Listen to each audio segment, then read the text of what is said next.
Tonight, as you settle into a soft place of rest, allow your body to become still. Let your head sink gently into your pillow. Feel your limbs grow heavy, and know that there is nothing you need to do right now. Nothing to solve, nowhere to go. This time is yours. Outside your window, the wind may be whispering in the trees. Maybe there's frost gathering on the glass. Or maybe the stars are blinking softly, as if sharing a secret only the night can hear. And in places far away, where the snow falls in slow motion and time stretches like a yawn, a very old magic stirs.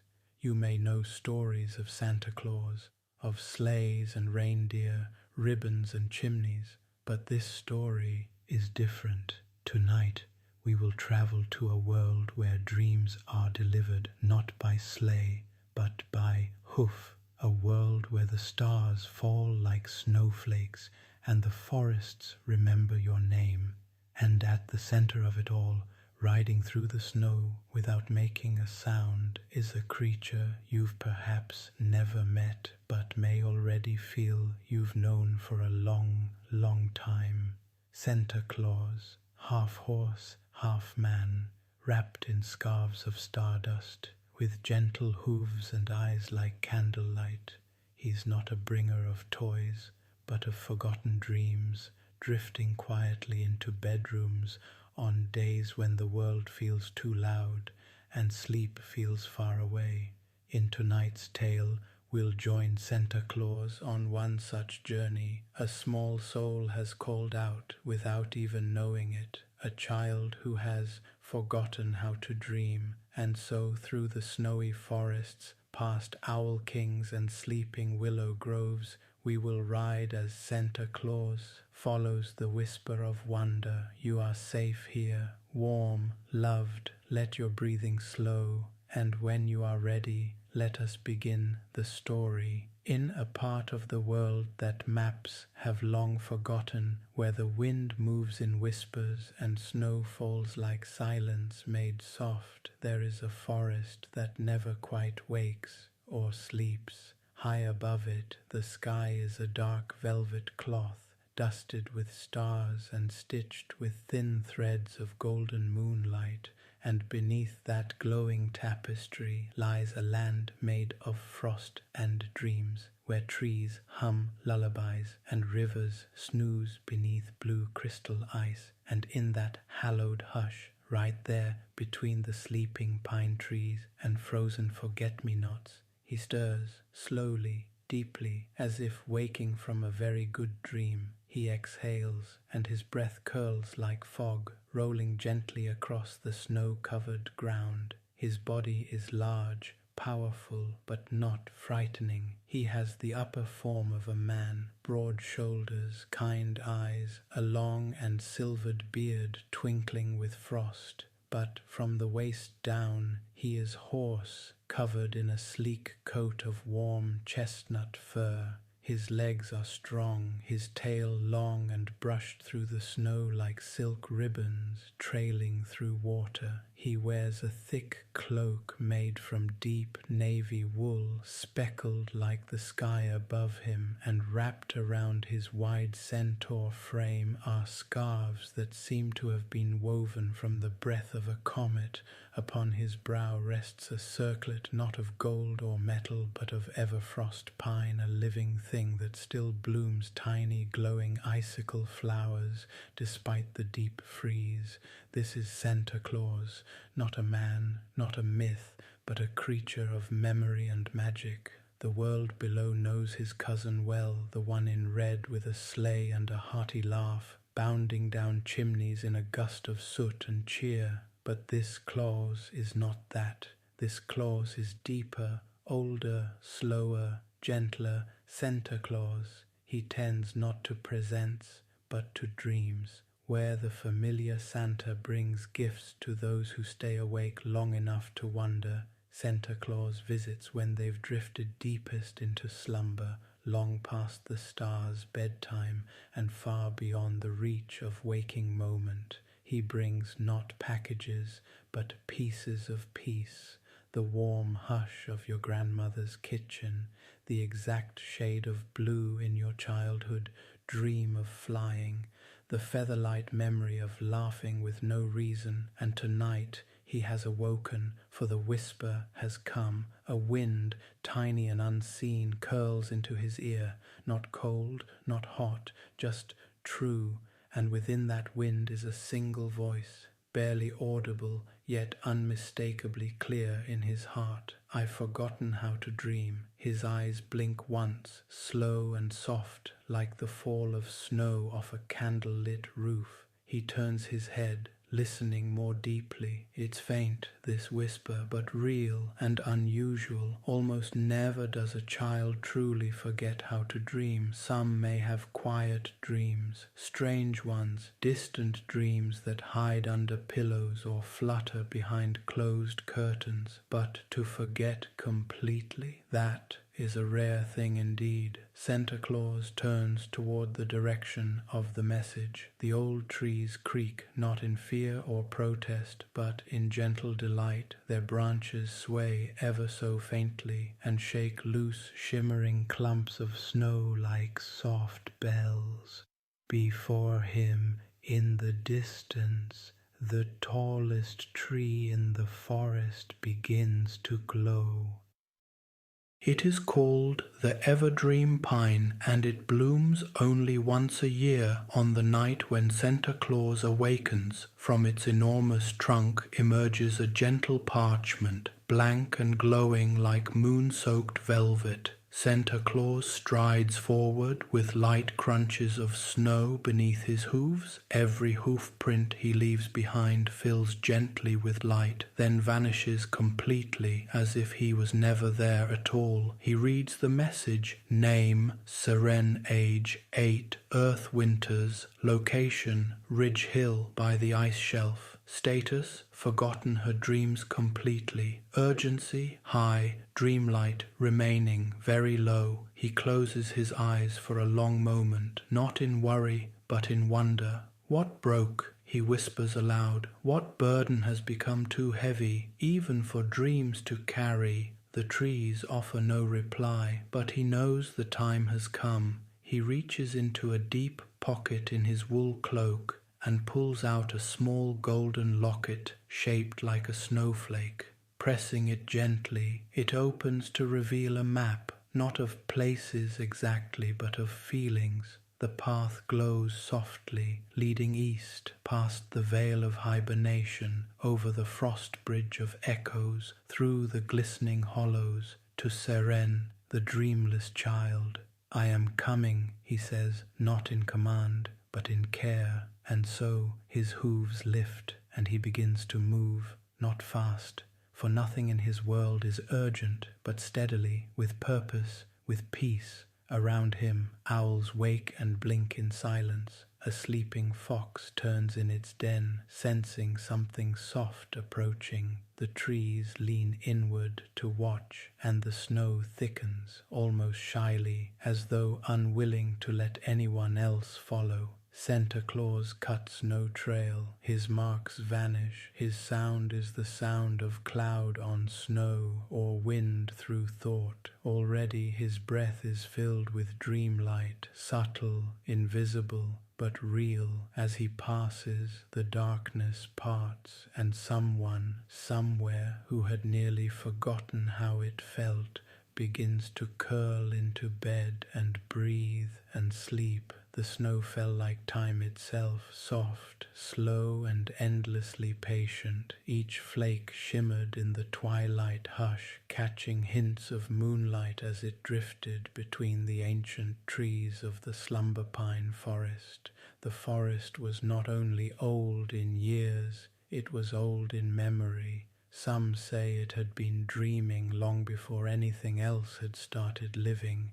Its sleepy needles hung like lace curtains on branches that stretched as wide as merchant ships. No creature moved quickly here, and none ever shouted. Even the crows whispered, if they sang at all. Santa Claus stepped quietly into its southern boughs, and the pines seemed to sigh with relief. He he had come again. Each year the forest only truly woke once on the night he passed through. His hooves brushed aside the frosting of snow without sound. Ferns coated with crystal curled inward as he neared, as if bowing in respect. Small creatures beneath the forest floor rustled, barely audible, stirring in the warmth of his presence, for he carried something few remembered anymore. Not magic exactly, but hope, slow enough not to scare away the silence. Santa Claus breathed in, slow and long, the scent of pine and frozen sage thick in the corners of the forest. He paused by a stone, flat-topped and smoothed by the years.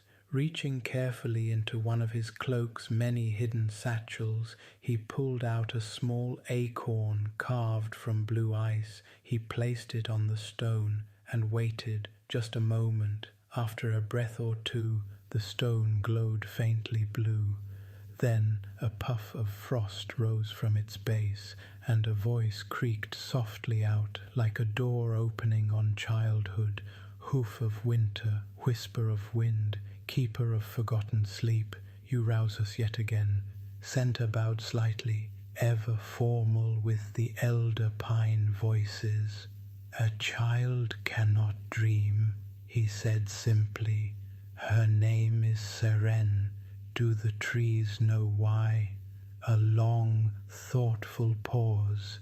Then the frost puffed again.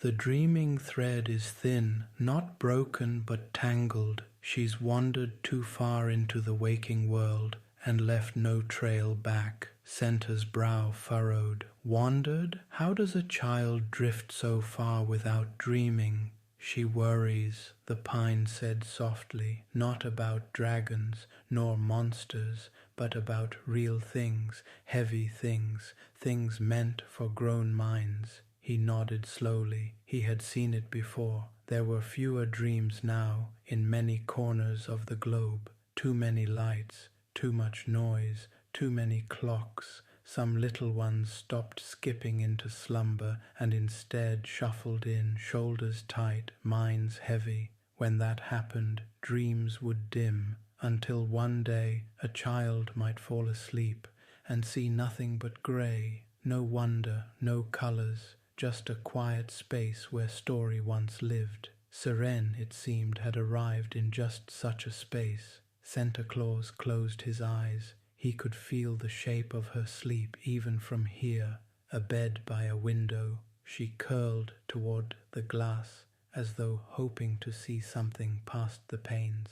Everything about her posture whispered waiting. Beneath his ribs something stirred, not sadness, not quite urgency, but that familiar pull, like when a song you've half forgotten begins to play far away. A dream lost was not a problem to solve, it was a path to follow, and so he followed. The forest quietly opened ahead of him, trees leaning left and right to guide his steps. As Santa Claus walked, tiny lights flickered between the branches, not candles, not fireflies, not magic exactly. They were dream embers, remnants of dreams once dreamt in or near this place. He passed one and paused. This ember glowed magenta with streaks of gold. He sniffed gently, a dream of flying on the back of a dragon made of candy wrappers. He guessed aloud. The ember pulsed.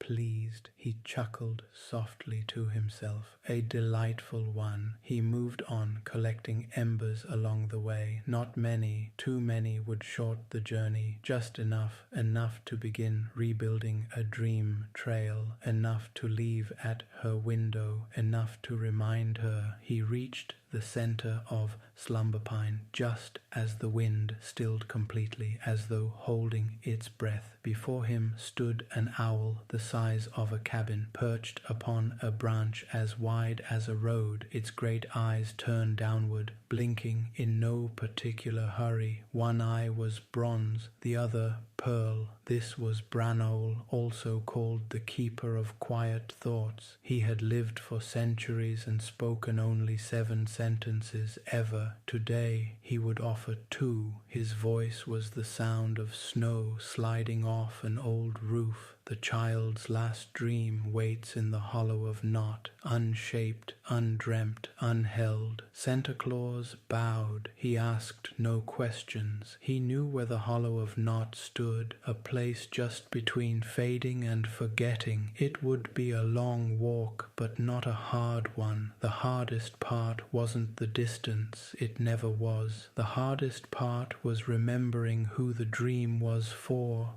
and what shape it once held. He turned north. The way ahead dipped into deeper white. Trees gave way to hills. The sky pulsed brighter with stars. The hollow would be waiting, and if he arrived in time, he might just be able to gather the echo of the girl's last real dream, the one she left behind when she stopped skipping and started shrinking inward just before she forgot how to wonder.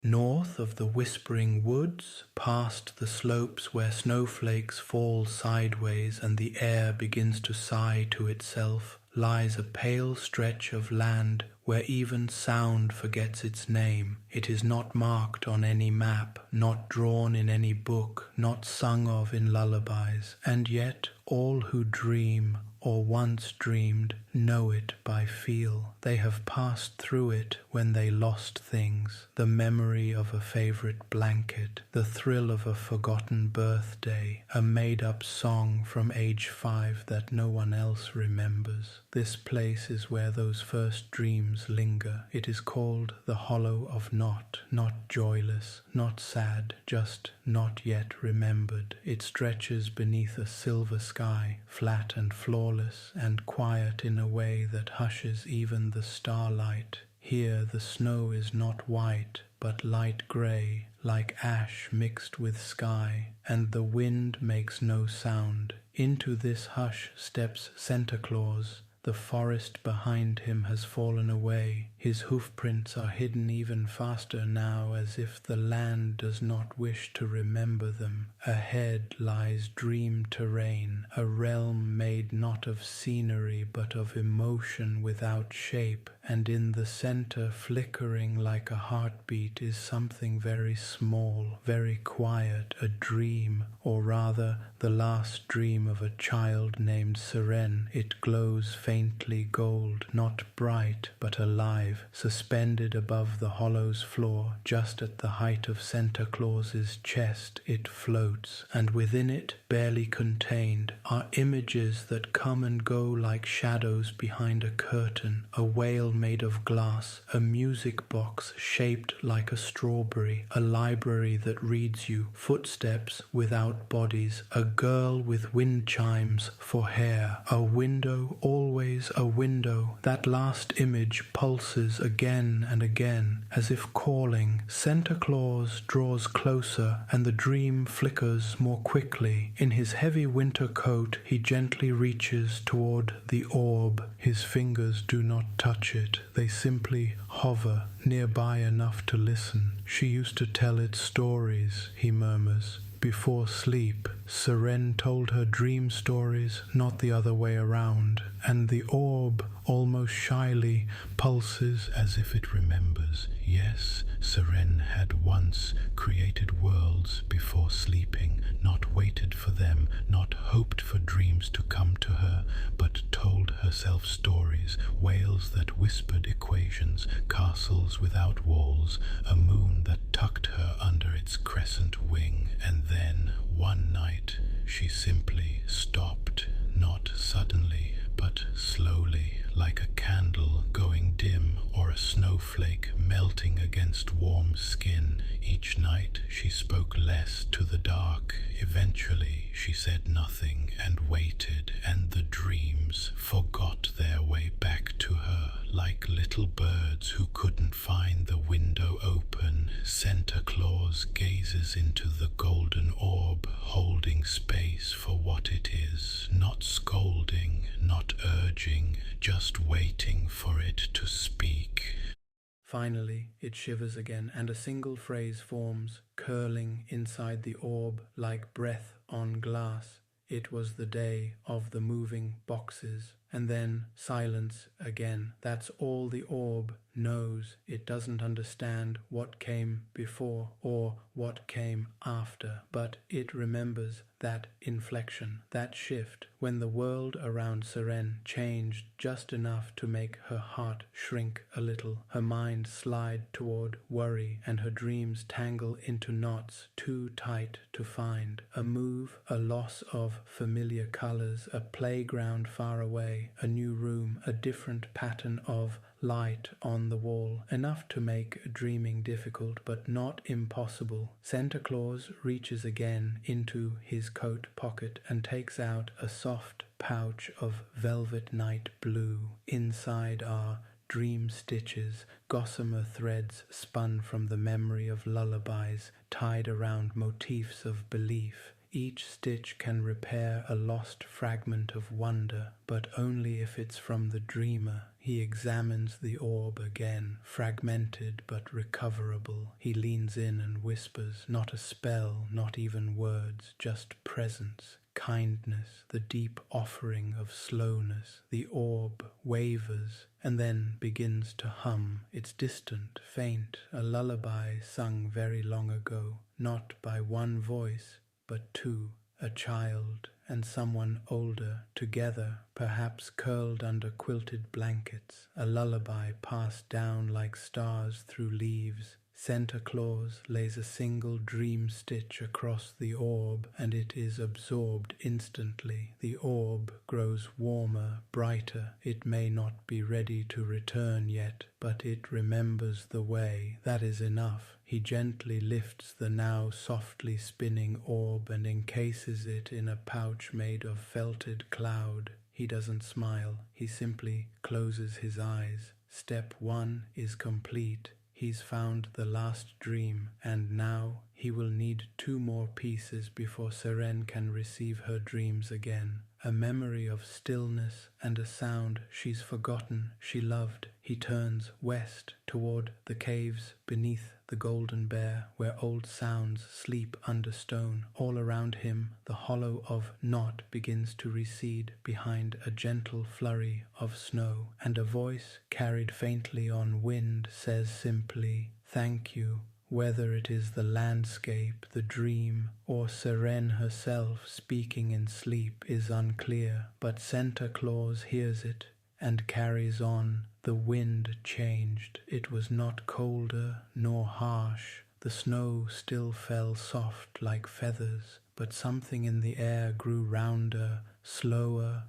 older. The terrain beneath Santa Claus's hooves shifted gently from powdery fields to firm white stone. The trees thinned, revealing rolling, sleeping hills left untouched for centuries. Beneath those hills, glowing slightly through layers of snow and earth, lay a system of caves so deep that sound itself had become drowsy. They were called the caves below the Golden Bear. Many have never found them. Few know they exist, but they are very real in the way dreams are real. They do not echo, they hush, and there, wrapped in blankets of memory and stone walls laced with flickering moss light, resides Urnbar, the Golden Bear. He is the size of a carriage, though his movements are impossibly delicate, like the turning of dense mist. His fur shines like ancient amber, and his breath smells of honey and old paper.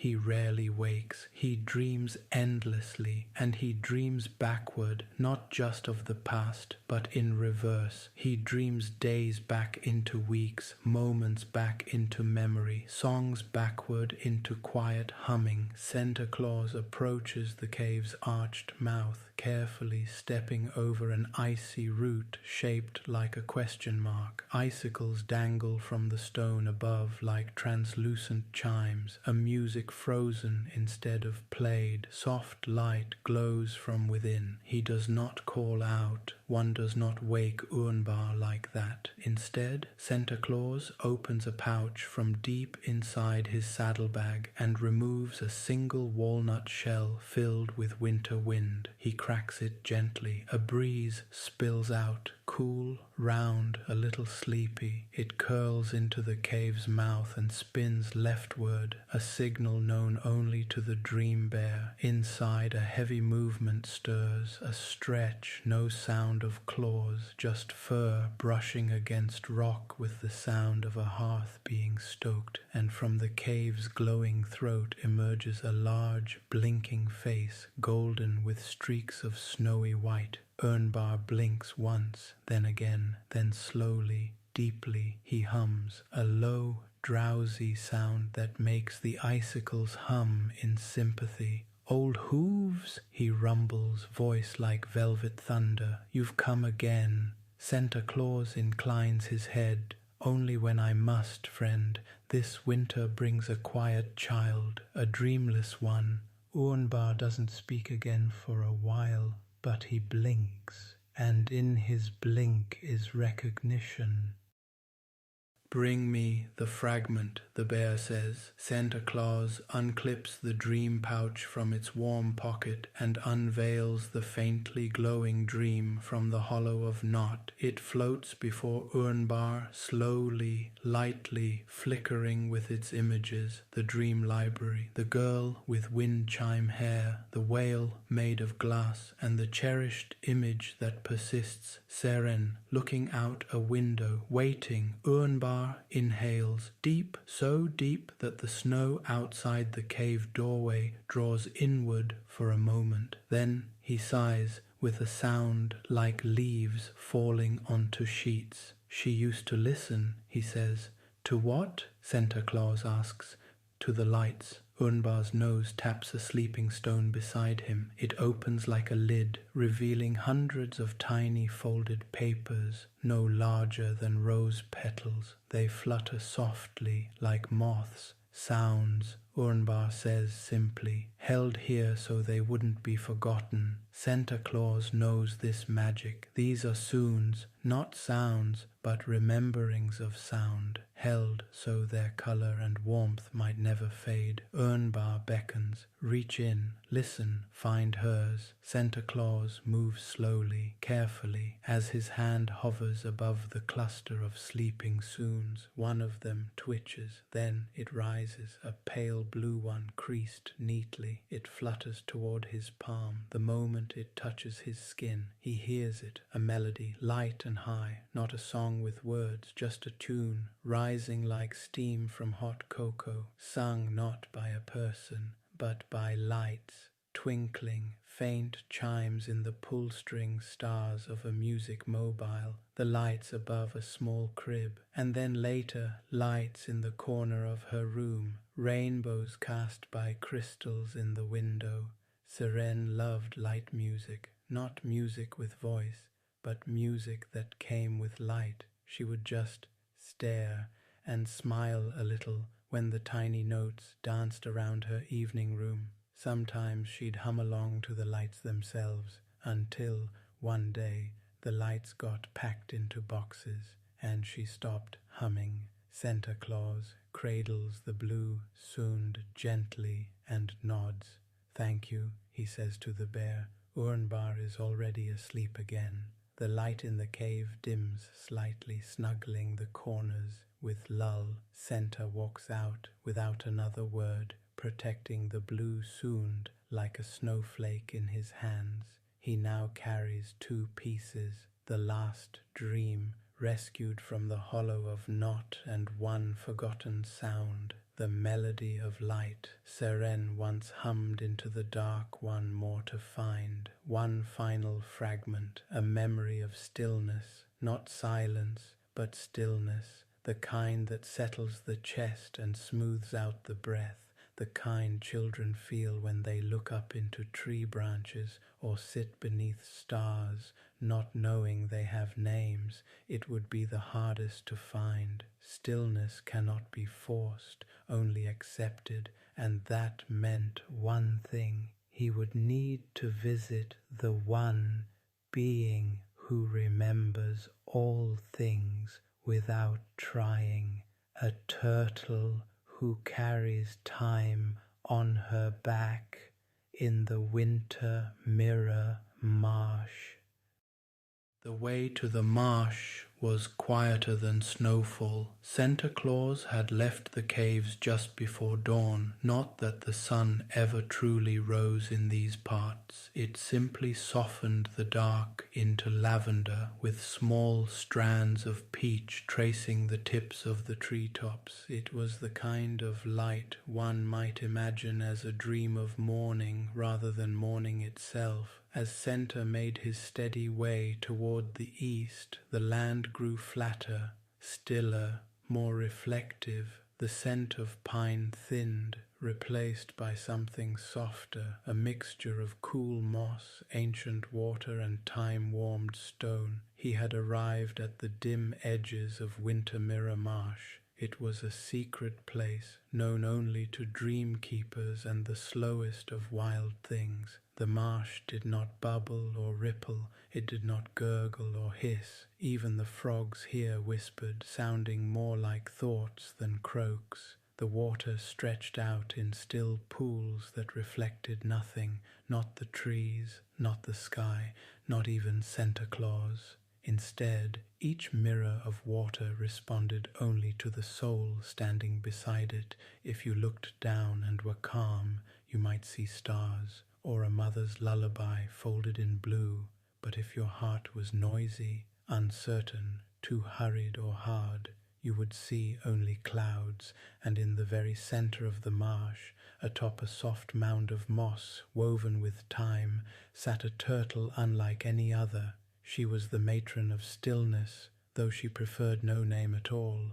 Most just called her Elder Shell. Her shell was like a landscape patchworked by centuries, cracks like rivers, moss like forests, pebbled ridges like mountains. Her eyes closed always, for she saw by feeling more than sight. Her breath came only twice a minute, but it filled the air like a song. As Santa Claus reached the edge of her mound, he touched one hoof softly to the water's edge, sending out no ripple. He stood still and waited. He did not call for her. One never does. Elder Shell knew he had come long before he arrived. On her mossy perch, her foot moved ever so slightly, a small shift, a greeting. After perhaps 10 minutes of shared silence, her voice floated out across the marsh. "You carry Rush in your knees," she said. Santa Claus let out a soft breath and adjusted his stance. "There," she added, "much better." He bowed slightly. "It's not for myself I carry weight. I come on a dream's behalf." Elder Shell opened one eye. It was the color of green glass marbles and constellations hiding at the bottom of wells. "The child," she said, "with the fading dream light and the quiet bed." "Yes. What do you seek?" she asked. "Not a sound. I have that. Not the dream. I have that too. What remains is stillness, something of hers that slowed the world once." Elder Shell moved her neck so gently that snow resting on her nose did not fall. "Stillness cannot be found," she said. "It must arrive." Santa Claus waited, trusted. Minutes passed, and she still did not speak. He did not mind. Stillness is not something you chase. It is something that welcomes you when you finally stop chasing. Around them, the marsh leaned into quiet. Insects did not buzz. Trees barely waved. frost in the air seemed to rest. After some time, Elder Shell continued, she had a place when she was smaller.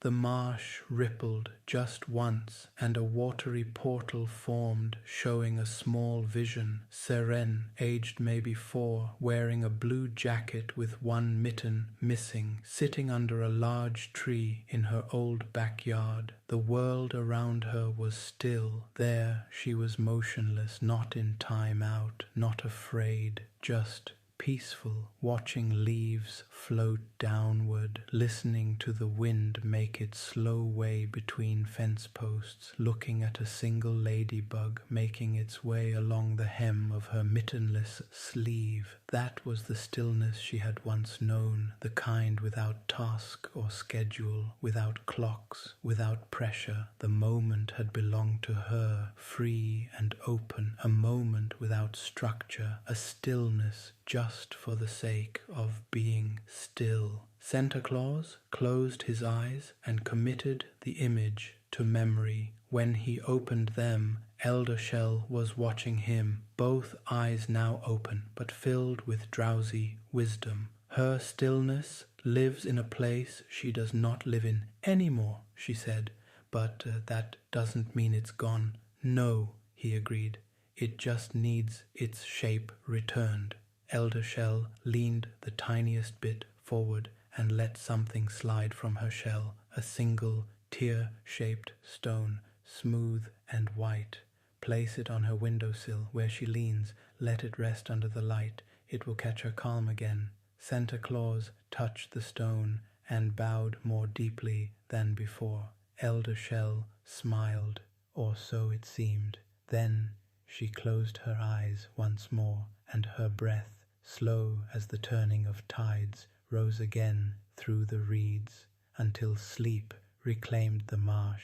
With his hooves brushing reed and frost alike, Santa Claus moved once more through the hush and shimmer of this ancient season. 3 relics nestled gently in his bag. 1, the dream fragment found in the hollow of Knot 2, the blue sound from light chimes that once sang to her sleep. 3, the stillness stone, a memory of calm without cause. The dream was nearly ready. Only one final stop awaited Seren's window. There he would lay the dream down like a blanket and sigh it gently back to life, but not without reverence. Some dreams awaken quickly, others ask to be invited. It was almost midnight, not the kind of midnight full of ticking clocks and glowing screens, but the real midnight, the breath between December and dreaming, where shadows rest, not creep, and the world feels like it's leaning forward to listen. Santa Claus stood on a quiet ridge, gazing down at a small town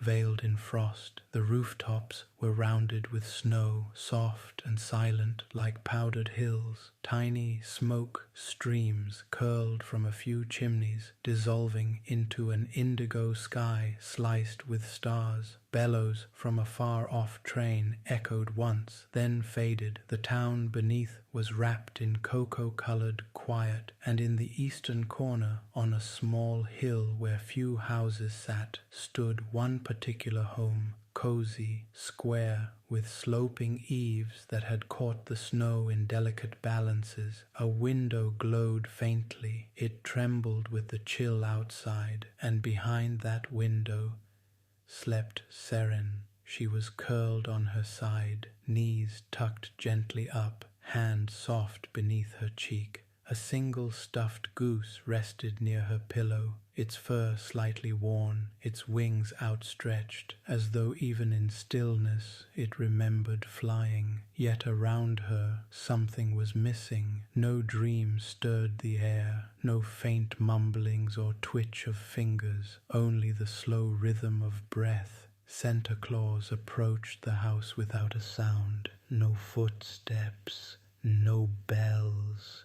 Even the wind parted for him, swaying to the sides like curtains drawn by invisible hands. He stopped, just beneath her bedroom window. A layer of frost coated the glass, faint, swirling like frost-etched feathers. He could see just the outline of her sleeping shape, and in her silence he could feel it, that empty space inside her mind. The room where once stories danced was stilled, not broken, not gone, just quiet. And so he began. First, he reached inside his coat and removed the faded gold-flecked dream fragment, the very last dream she had tried to hold on to. It pulsed faintly now, brighter than before. Its swirl showed the dream library, the starlit girl, and always the window. He cupped his fingers and gently released the fragment into the glass. It did not pass through, it passed into, merging with the window itself like a breath onto a mirror. The frost shimmered ever so slightly. Second, the blue paper sooned. Centa unfolded it carefully, reverently. It fluttered like a snowflake, then began to hum, the light chime melody, not piercing, not musical truly, just twinkles and sparkles and tiny rings of invisible notes carried on quiet air. He pressed it faintly against the base of the window frame, and it melted into the sill, leaving only silence behind. But inside, Seren's ear twitched, her brow softened, subtle but real. Lastly, the stillness, stone, pale,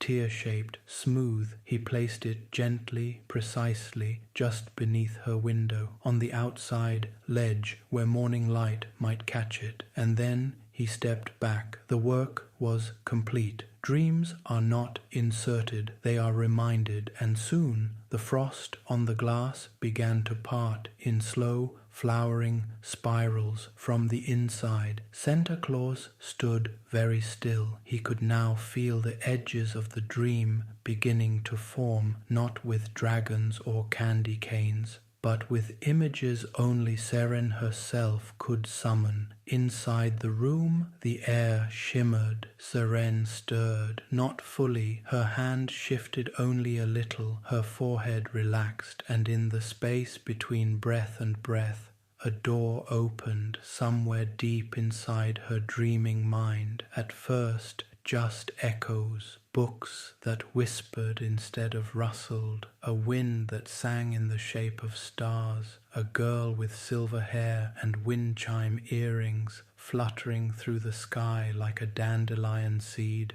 Then came colors, then came shapes, then light, the library, the domed ceiling of imaginative skies. Her made-up world, not built by books or bedtime stories, but by her own breath. It was back, not because she was told something to dream, but because just enough space had been made for her to remember. Outside, Santa Claus smiled and did what he rarely did. He sat, hooves folded, coat wrapped gently around his flanks, mane drifting in the softest night breeze. He leaned back against the side of the house and waited, not because anything more needed to be done, but because sometimes the most sacred moment of magic is simply watching the world remember how to smile in its sleep. A long while later, not minutes, not measured time, just later, as dreams counted, he rose again, and without a sound he was gone. The frost on the windows would return in the morning. There would be no sign of him, except one small, pale stone on the windowsill, warm to the touch, cool in light, shaped like a tear or a drop of still water paused before it could ripple, and Seren would wake slowly, feeling just a little more whole. Dawn arrived quietly. There was no fanfare, no rooster call, no alarm, just light, slow, like tea steeping through fog, slipping between cracks in curtains and pressing softly at the corners of sleep as if just checking to see if Seren still needed dreaming. She did not wake in an instant. No child does after a true dream. She rolled over once, then twice, pulled the covers a little higher, and only after a stretch so long it could have circled the moon did she open one eye. It blinked, then closed again, then opened fully. The first thing Seren noticed, though she couldn't explain why, was that her chest felt lighter, not excited, not buzzing, just unmoored, like something that had been sitting at the bottom of her thoughts for a long while had finally let go and risen to the surface in bubbles. She yawned, looked around. The room was still hers, small and pale blue, stuffed animals on the shelf, blanket slightly twisted, her goose toy by the pillow.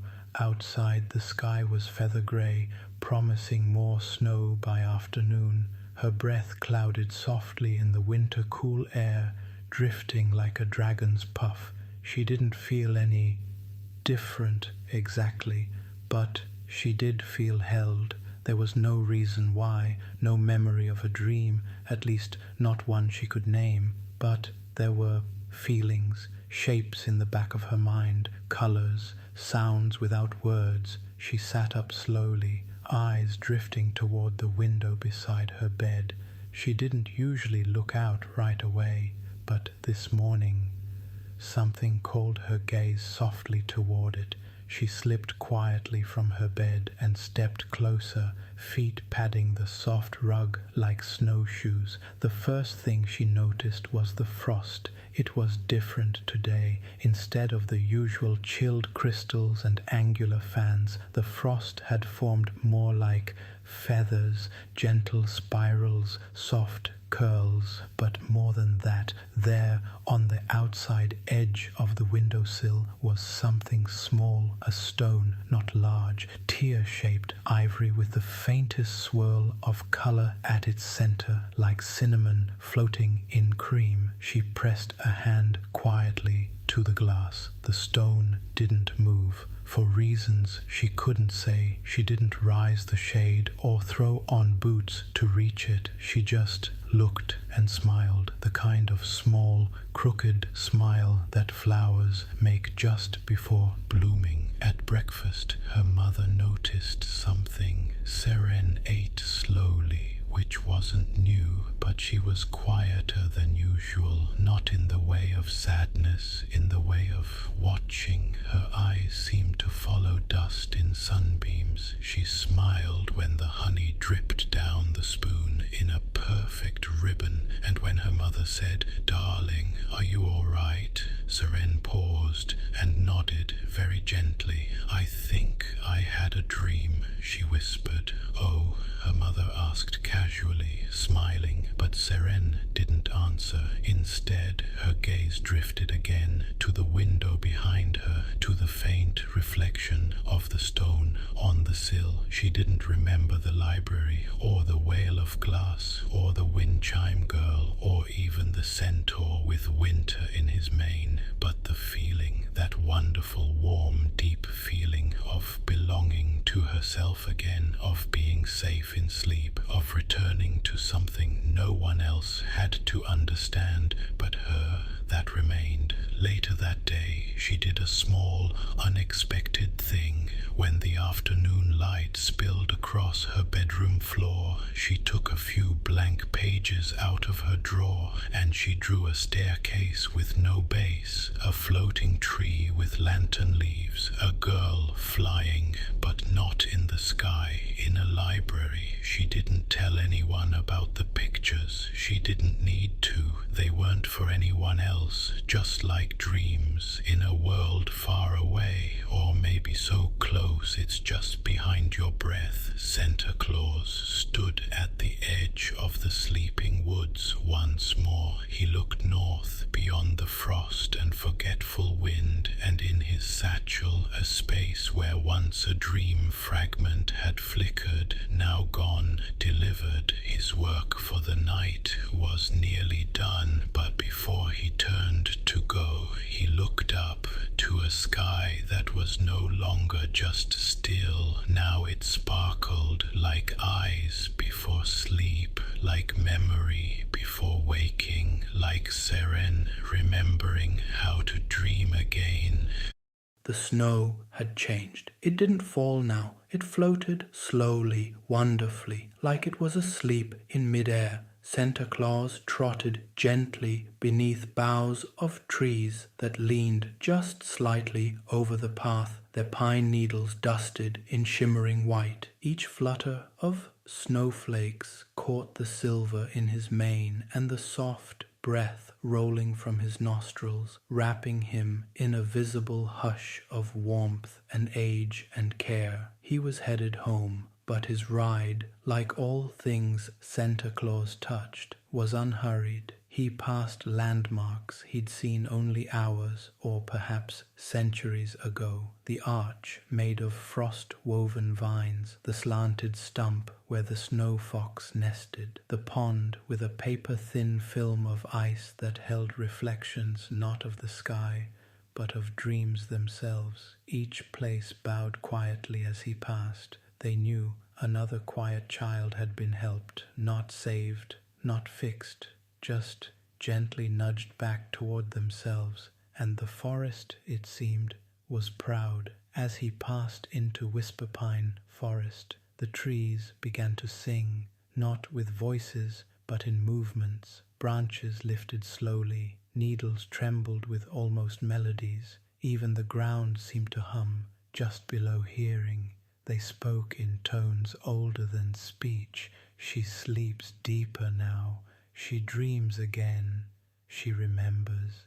Santa Claus nodded gently in acknowledgement. Near the base of a tree bent slightly eastward, a pair of glow mice peered out from beneath a tiny, embroidered leaf shelter. They watched him with blinking golden eyes, clutching at nuts they'd forgotten to eat. Santa slowed, raised one hand. The older glow mouse with frost on its whiskers gave a barely perceptible nod. "Another one, eh?" it whispered. Santa Claus touched his heart once with his fingers, a sign among dream creatures that meant dream safe, little ones. Then, without a word, he journeyed on. Next, he stopped at a small stone alcove carved into the base of a winter tree, one of the oldest trees in the world.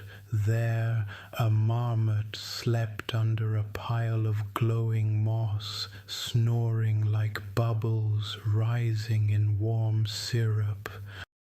Santa didn't disturb him, but from within his deep grey coat he removed a tiny bundle wrapped in purple fog paper and tied with a sleep-thought string. In it was a half-shaped dream for a child who had stopped believing in magic after turning 7. He tucked it beside the marmot, knowing the little creature would ferry it come dusk. Because not all deliveries were made in one night. Some dreams took longer. Some waited until the child was ready. Some arrived right on birthdays. Others arrived for no reason at all, which, as Santa Claus knew, was sometimes the best reason. He looked back once at the marmot, snoring, content, warm. "Good," he whispered. "You're ready." The forest wind swirled through that alcove, lifting not the leaves or his mane, but memory. Onward he rode, hooves quiet as breath, not galloping, just a soft, steady pace. His heavy coat shifted with each gentle bounce, revealing hidden pockets full of dream pieces not yet placed, a spool of thread made from a child's laugh during a sun shower, a carousel horse with no weight, a music box that played songs remembered only by hearts under 5. Santa Claus touched each one softly. Their time would come, but not tonight. At the forest's edge, the sky began to lighten. not with color but with presence. The stars remained, but they blinked more slowly now, as though drowsy and ready to be relieved by the sun. Santa Claus turned once more to gaze behind him, not in longing, just acknowledgement. The world he rode through was always changing, but at its heart it always remembered those who take care of the quiet things, the snow, the dreaming, the stillness, the hope. He trotted forward again, smiling softly beneath his silver beard, and above him the stars whispered, "Rest will come soon, old hooves, we'll watch the skies while you sleep." And still he rode on, toward the place none have mapped, where dream makers slumber and the year's last frost is formed. But not alone. All along the path high above, owls closed one eye and opened the other. Bears turned in dens. Children, unseen, sighed in sleep. And the wind, always listening, began to drift slowly toward spring.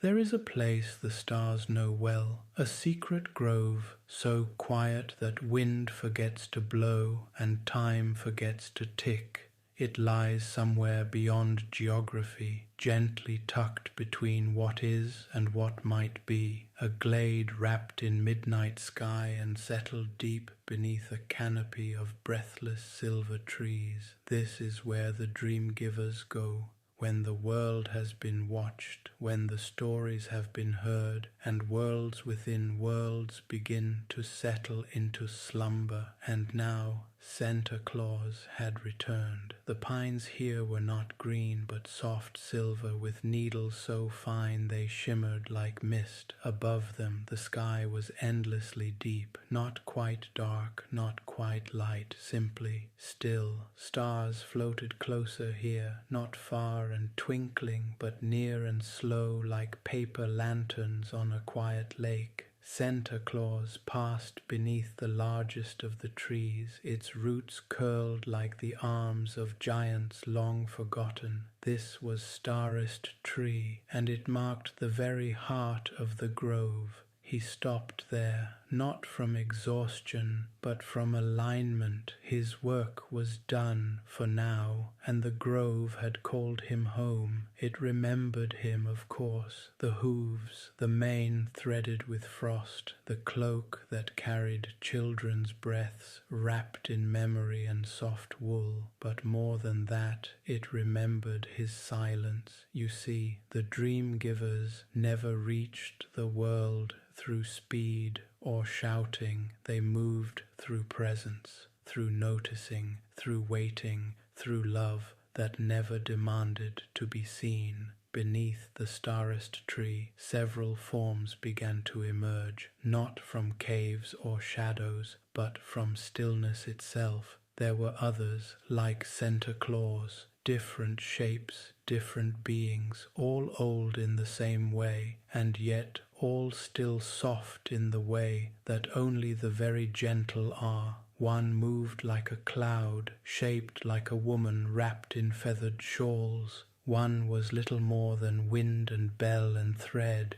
whistling softly through the trees. Another flickered between the forms of a swan and an old cart, changing each time it blinked. They did not speak in words, but they welcomed him all the same. "Another has remembered," said the wind thread softly, appearing just behind the breeze. Santa Claus bowed his head slowly. She waited by a window. We helped her recall what lived on the other side. A soft murmur passed through the grove, like hands folding into one another under warm blankets. "You've done well," said the swan cart, resting beside a low branch. "And the still stone, placed at her window-sill," said Santa Claus. The hush took hold. The light music returned. Her library rebuilt itself. They nodded without movement. In the grove, no one clapped. No praise was loud, but the approval, it filled the clearing like warm fog. And Santa Claus, for the first time in almost a year, let out the long sigh, the one that only arrives when there is nothing left to carry. Breath in, slow, out, slower. Even the stars above tilted in empathy. A bed waited for him there, not woven of wood or hay, not hammocked in leaves, but formed entirely of remembered dreams, of every child who had ever smiled mid-slumber, of every nap taken on a lap, of every forgotten dream that now lived in the hearts of people who no longer remembered they ever had it. Those dreams wrapped like mist, and into that mist Santa Claus laid down. He removed his cloak only halfway, for it was still woven with lullabies. His mane fell behind him like a comet tail, gently closing its arc, and just before he closed his eyes, he looked upward. The starless tree opened one of its ancient blossoms, just one. It glittered pale gold. From above, a faint shimmer of snow, not cold, but memory snow, drifted over him like a blanket knitted of forgotten giggles and firelight stories. He whispered just one line to the grove as his eyes drifted softly shut. May all who wait by windows find their way back to their dreams. And then sleep took him, the kind of sleep that goes too deep for dreams, the kind of sleep that dream givers go to when they've given all they carried until next winter. And above him, high in the ancient branches, the stars steadied themselves, keeping watch not just over sleepers, but over those who help the world sleep at all. Outside Seren's window, icicles hung like quiet bells, unmoving in the still morning air. The sky wore a peach-colored scarf, warming at its edges. A gentle breeze pushed at the clouds, not as a storm, but a hush moving on. Inside her room, the floor was covered in paper, scattered, unhurried, each page hand-drawn in wobbly pencil lines, colored with pastels and glittery markers, libraries that stretched into oceans, girls made of cloud hair and comet freckles, a whale with translucent wings, smiling, a mirror woven of stories, and a tall figure, half man, half horse, cloaked in wool stitched with falling stars. Seren wasn't rushing to school. She could have, but something inside her asked instead for stillness. She sat at her small desk, not working, not writing, just watching. A cup of warm tea steamed beside her, shaped like fog. She stared out the window, chin propped on her hand. The stillness stone remained exactly where it had been left. She hadn't touched it yet. She wasn't sure if she ever would. Somehow it felt like it belonged to no one and to everything, like a gift not to hold, but to remember.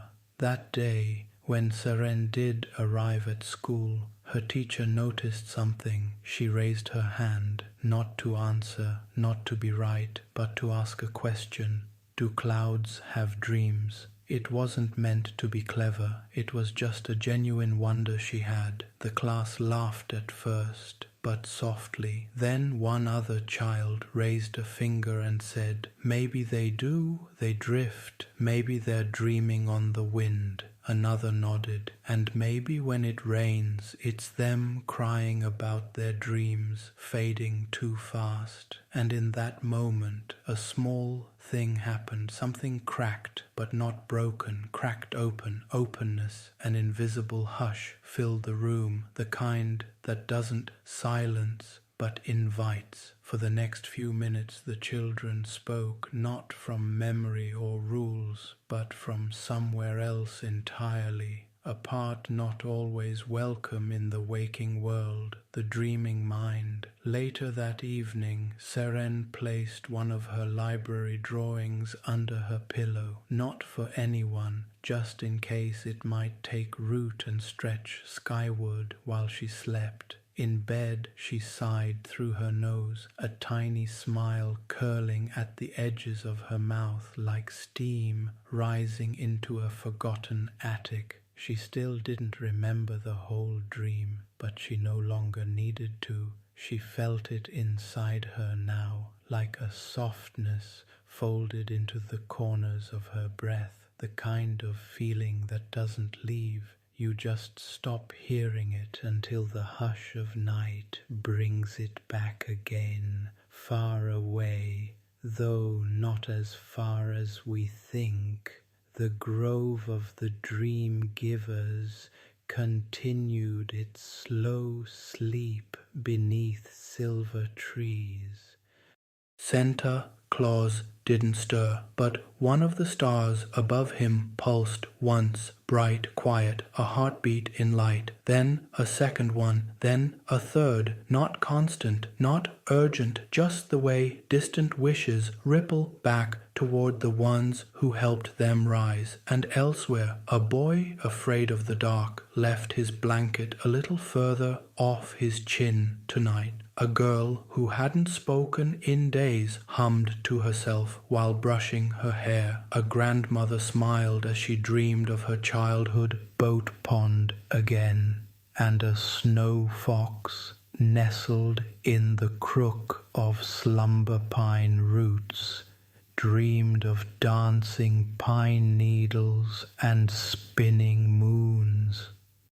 The dream was not just restored, it was spreading, not loudly, not in motion, but in presence, like how warmth spreads when one candle lights another, all because one child remembered how to wait by the window, how to notice music in light, how to love stillness without needing to name it. And somewhere underneath pillows and snowdrifts and memory, the whisper goes on, "Don't worry, little ones, we'll help you dream when you forget how, not forever, just enough." And then the dream becomes yours again, as it always was. In the heart of the sleeping grove, the world was unmoving, silent, sacred. The grove of dream givers knows the rhythm of rest better than time itself. Every bough and blossom, every flickering soul light in its roots and trees moved with the soft, slow beat of a lullaby that never needed singing out loud. There, beneath the starless tree, Santa Claus slept,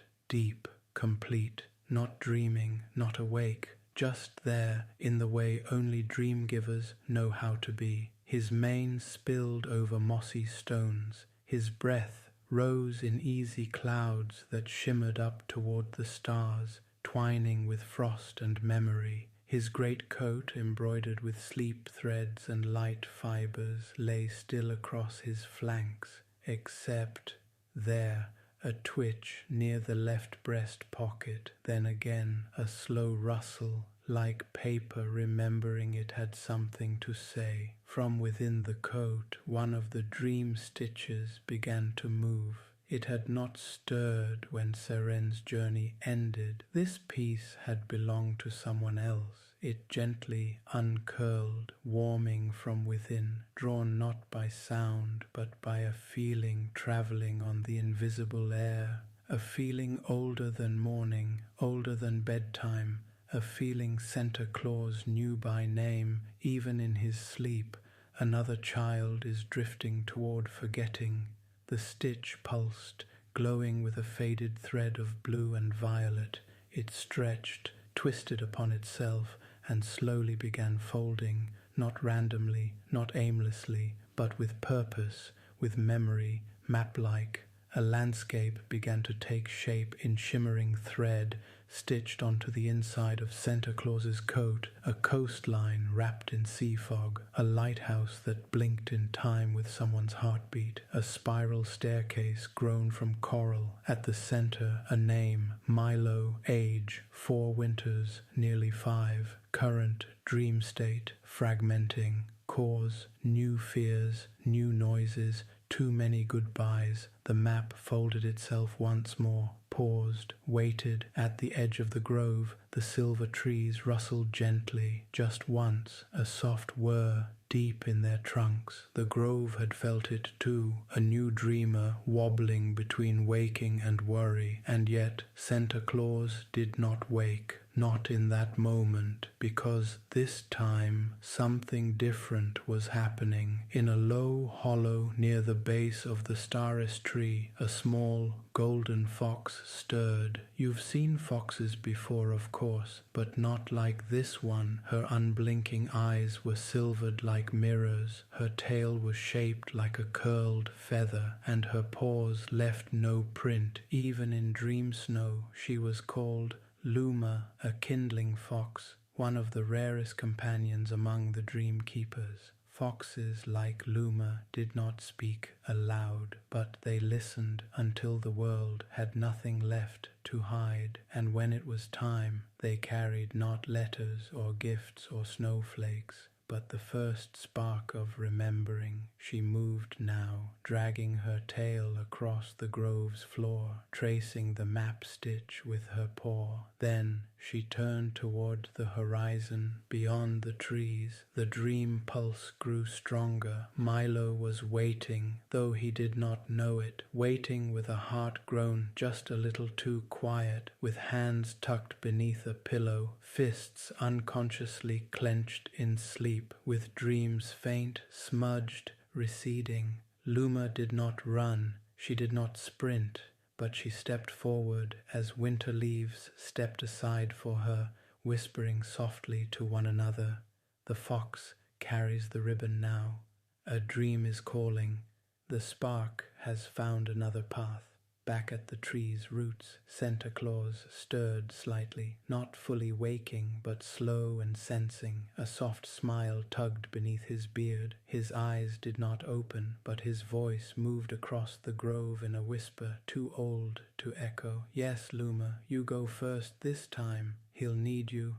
I'll find you both when I'm needed. And just like that, rest returned to him, and snow began to fall in small, perfect hexagons above his chest, each one a silent dream, never quite lost, just waiting its turn to bloom in the arms of a child who might one day whisper again, I remember. Outside the grove, the wind was moving again, not fast, but forward, and gently saddled upon that breeze.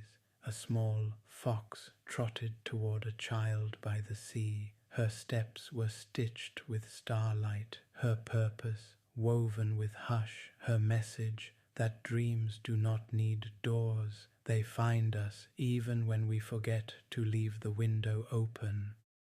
Far across the sea-threaded hills, beyond the sleepy towns and tangled woods, nestled in a cottage built mostly of driftwood and breeze, little Milo turned beneath his blankets. It was very late, or very early. Time doesn't mind which. Outside his window, the fog clung low to the rocks and trees. Wind had been crying earlier, testing the shutters, but Milo was used to the wind. What he was not used to was the quiet that followed, the kind of quiet that feels like it's watching. And in tonight's silence, he waited, not fully awake, not yet dreaming, just caught. His back was warm, his feet tucked, small fists curled, but his thoughts, they looped, a worry about school, a goodbye too fast, a sound he didn't know, a grown-up voice he didn't understand, and amid the storm of grown thoughts in a child's heart, the dreams had begun to pull away. He couldn't quite grasp them anymore. His dream world, once vibrant and strange, now shimmered like something hiding in fog, but outside the fog flickered once, twice,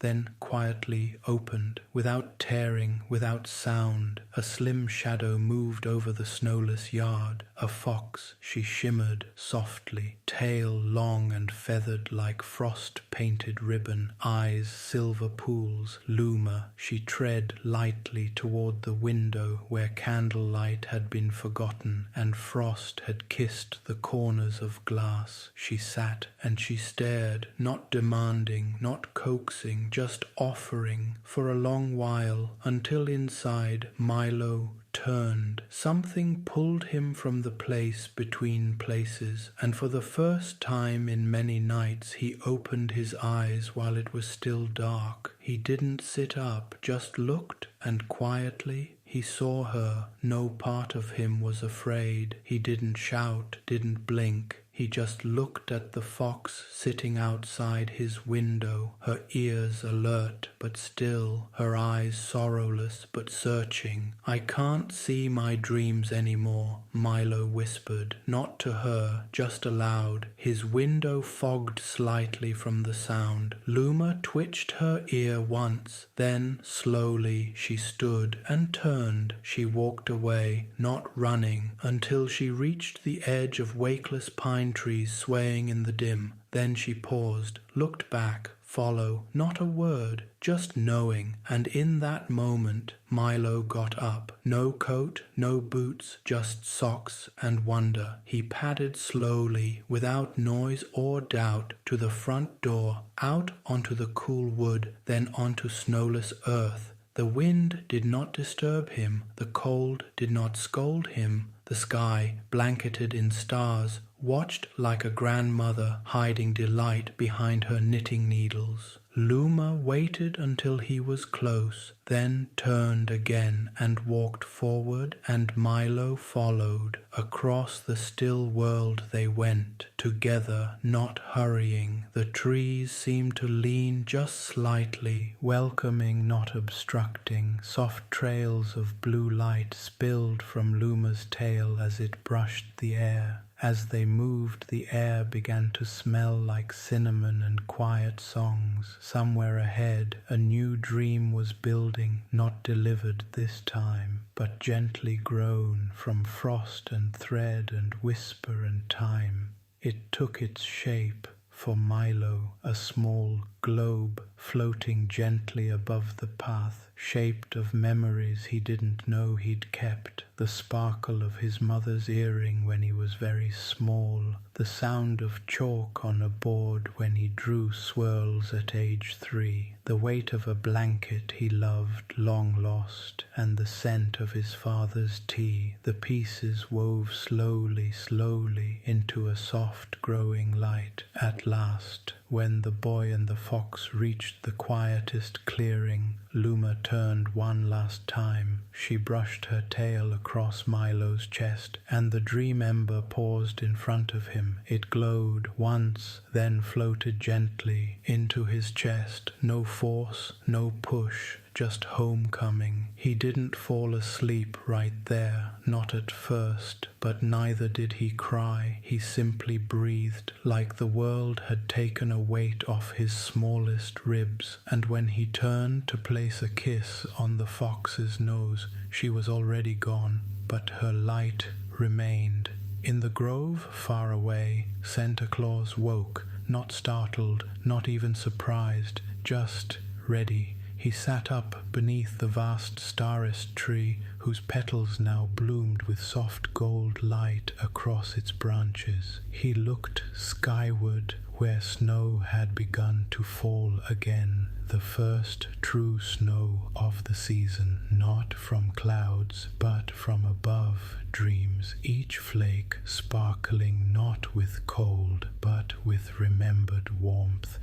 He stood, draped his cloak over his back once again, and turned to whisper into the trees. Luma brought him back. "Thank you," the wind whispered back. "Many more are waiting. we know. So Santa Claus walked forward, hooves stirring new snow, a stitch of moonlight in his scarf, but no urgency in his step, just readiness, for dream work has no end, only a rhythm. The children of the world will always forget from time to time, but they will be helped by foxes, by trees, by silence, by snow, and always in the deepest winter, by a centaur with stars in his man. In the grove far away, Santa Claus woke, not startled, not even surprised, just ready. He sat up beneath the vast starest tree, whose petals now bloomed with soft gold light across its branches. He looked skyward, where snow had begun to fall again, the first true snow of the season, not from clouds, but from above